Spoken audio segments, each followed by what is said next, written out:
নমস্কার, অন্নপূর্ণা হেসেলে আপনাদের সবাইকে স্বাগত। আশা করছি সবাই ভালো আছেন, সুস্থ আছেন। আজকে আমি বানাবো নিরামিষ বাঁধাকপির ঘন্ট মটরশুঁটি দিয়ে। এর জন্য এখানে আমি বাঁধাকপিগুলো কেটে নিয়েছি আর নিয়ে নিয়েছি কাঁচা লঙ্কা, আদা জিরে বাটা, দারচিনি ও জিরে। আমি এখানে শুকনো লঙ্কাটা অ্যাভয়েড করছি যেহেতু আমার ছোটো বাচ্চা খাবে, এর জন্য। আর নিয়ে নিয়েছি টমেটো একটি আর মটরশুঁটি। আজকে আমি সম্পূর্ণ নিরামিষভাবেই বানাবো বাঁধাকপির ঘন্টটি।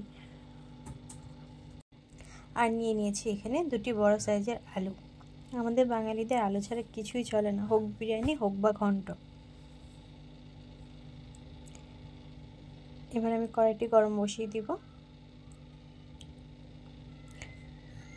কড়াইটি গরম হয়ে গেছে, এবার দিয়ে দিচ্ছি তেল, সর্ষের তেল। এবার হালকা করে আমি নাড়িয়ে নেব তেলটাকে। তেলটাও গরম হয়ে গেছে, এবার আলুগুলো আমি ভেজে নেব।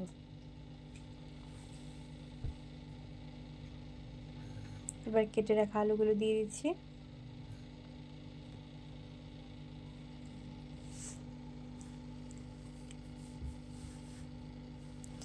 আলুগুলোকে আমি বেশ লাল লাল করে ভেজে নেব।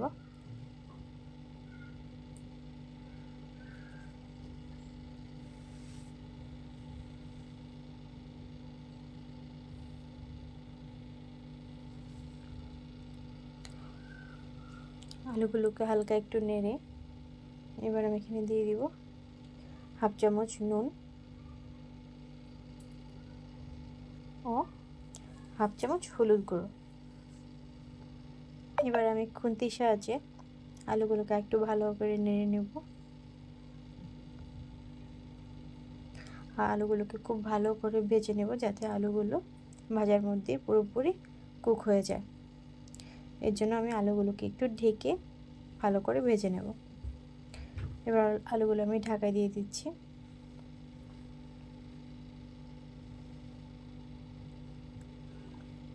ঢাকা শেষে আলুগুলো অনেকটাই ভাজা হয়ে গেছে।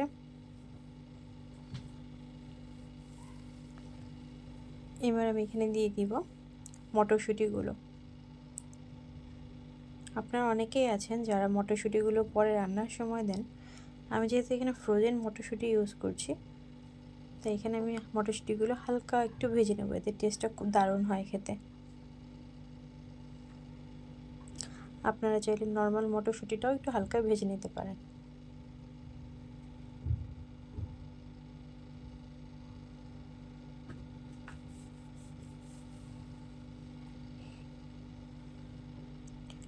আমার আলু মটরশুঁটিগুলো ভাজা হয়ে গেছে।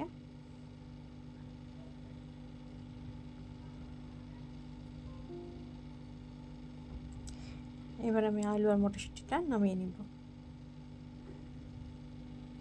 বেশ লাল লাল করে ভেজে নিয়েছি। এবার কড়াইটা একটু পরিষ্কার করে বসিয়ে দিয়েছি। আবার কড়াইটা গরম হয়ে গেছে, এবার দিয়ে দেব সর্ষের তেল।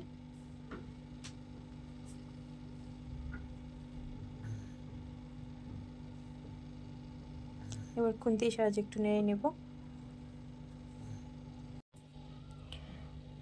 আমার তেলটা প্রায় গরম হয়ে গেছে, এবার আমি এখানে দিয়ে দিব কাঁচা লঙ্কাগুলো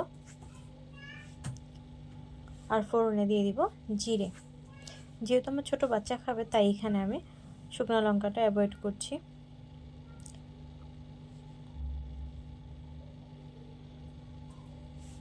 আপনাদের কার কার বাঁধাকপির ঘন্ট খেতে ভালো লাগে আমাকে অবশ্যই কমেন্ট করে জানাবেন।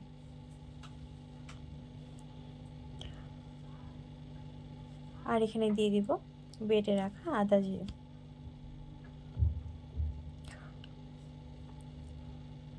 বাটা মশলা রান্নার স্বাদই আলাদা হয়।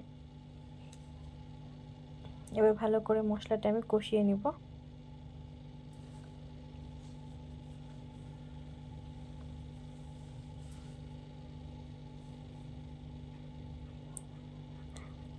আর এখানে দিয়ে দিব সামান্য হলুদ গুঁড়ো ও পরিমাণ মতো লবণ।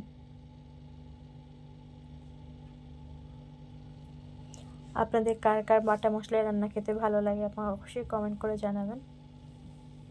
আর পুরো ভিডিওটি আপনারা দেখবেন।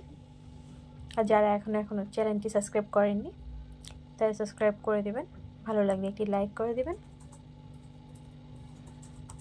আর অবশ্যই আমাকে কমেন্ট করে জানাবেন রান্নাটি কেমন হয়েছে। এবার এখানে দিয়ে দিচ্ছি টমেটোগুলো।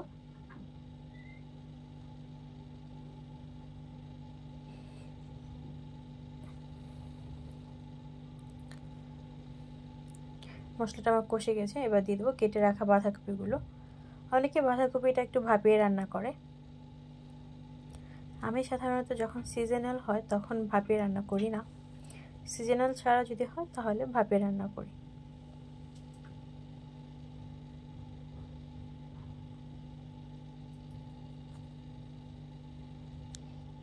এবার আমি মশলাটির সাথে ভালো করে বাঁধাকপিটি মিশিয়ে নিব।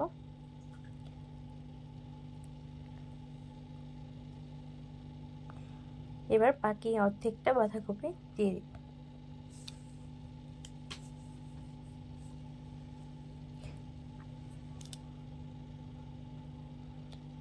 একবারে সবগুলো দিয়ে দিলে বাঁধাকপিটা নাড়তে একটু অসুবিধা হবে,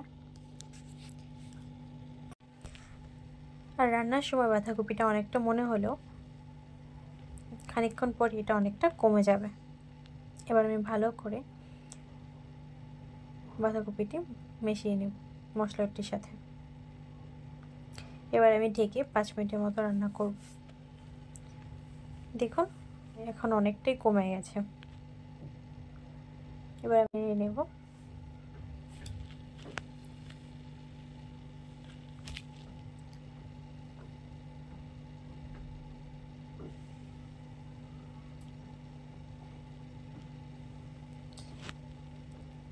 এবার ঢেকে আর 5 থেকে 7 মিনিট রান্না করব।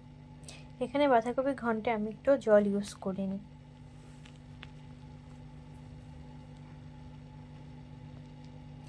চুলার আঁচটি লো ফ্লেমে রাখতে হবে।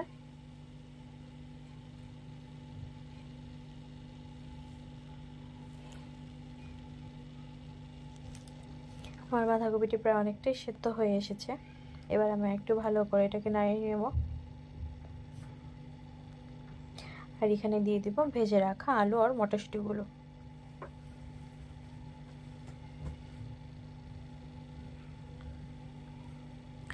এবার খুন্তির সাহায্যে খুব ভালো করে আলু আর মটরশুঁটিটাকে বাঁধাকপির সাথে নেড়ে মিশিয়ে দেব।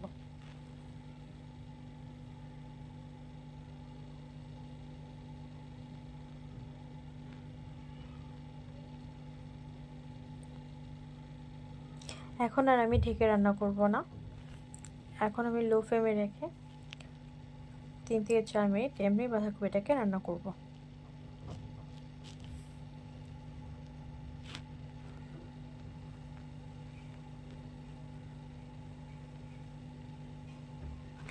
এবার আমি এখানে দিয়ে দিব কাঁচা লঙ্কাগুলো।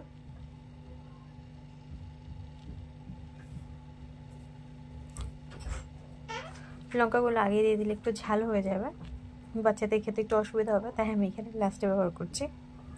আর এখানে দিয়ে দেব বেটে রাখা গরম মশলাটা।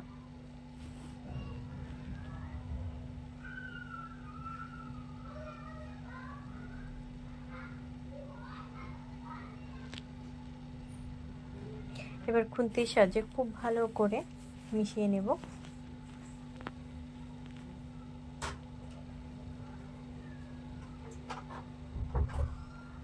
এখানে আমি একটু ঘি ব্যবহার করেছিলাম, যেটা আপনাদের সাথে শেয়ার করতে ভুলে গেছি। নিরামিষ যে কোনো রান্নাতে ঘিয়ের ফ্লেভারটা বেশ ভালো লাগে।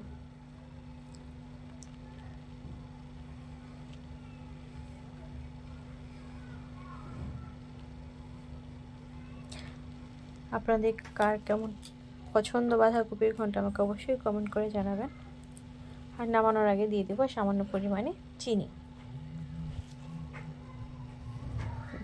ব্যাস আমার ঘন্টটি রেডি হয়ে গেছে, এবার নামিয়ে নিয়েছি।